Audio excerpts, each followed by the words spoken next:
উচ্চ মাধ্যমিকে রাজ্যে অষ্টম খড়গ্রামের রায়হান পারভেজ 491 নম্বর পেয়ে রাজ্যে অষ্টম হয়েছে খড়গ্রামের নগর এএম উচ্চ মাধ্যমিক বিদ্যালয়ের ছাত্র রায়হান। রাজ্যের মেধা তালিকায় স্থান পাওয়ায় খুশির হাওয়া খড়গ্রাম জুড়ে। আগামী দিনে মেডিকেল নিয়ে পড়াশোনা করতে চায় সে। সবথেকে প্রথমে আমার পরিবারের দাদা ভাই আর আমার বাবা মা।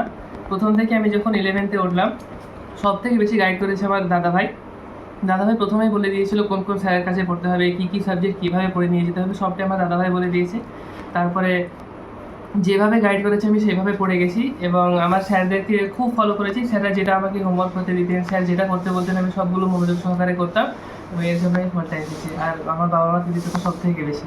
খড়গ্রামের নগরের বাসিন্দা রায়হান পারভেজ। ছেলে মেধা তালিকায় স্থান পাওয়ায় খুশি পরিবারের সদস্যরা। খুবই খুশি লাগছে, এটা সকলের খুশি, বাবা মা ভাই স্কুলের টিচার সকলের জন্য খুবই খুশি খবর এটা। আর পড়াশোনা মোটামুটি 4-5 ঘন্টা করতো, পড়াশোনাও করতো, খেলাধুলাও করতো, সব দিকেই। সায়েন্সের মধ্যে আমাকে সব থেকে ফিজিক্সটা বেশি ভালো লাগতো, আর ফিজিক্সের পর কেমিস্ট্রি বায়ো এগুলো খুবই ভালো লাগতো। আর নিটের জন্য যেহেতু প্রিপারেশন নিচ্ছে তাই ফিজিক্স কেমিস্ট্রি বায়ো তিনটেই ভালো করে পড়তে হয়েছিল। আর বাংলা ইংলিশ তো সাহিত্য আমাকে বরাবরই ভালো লাগে।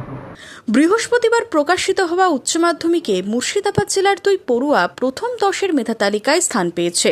মাধ্যমিকেও 3 পড়ুয়া মেধা তালিকায় স্থান পেয়েছিল। এবার উচ্চ মাধ্যমিকেও মেধা তালিকায় মুর্শিদাবাদের 2 পড়ুয়া স্থান পাওয়ায় খুশির হাওয়া জেলা শিক্ষা মহলে। Bureau report, imagine community media.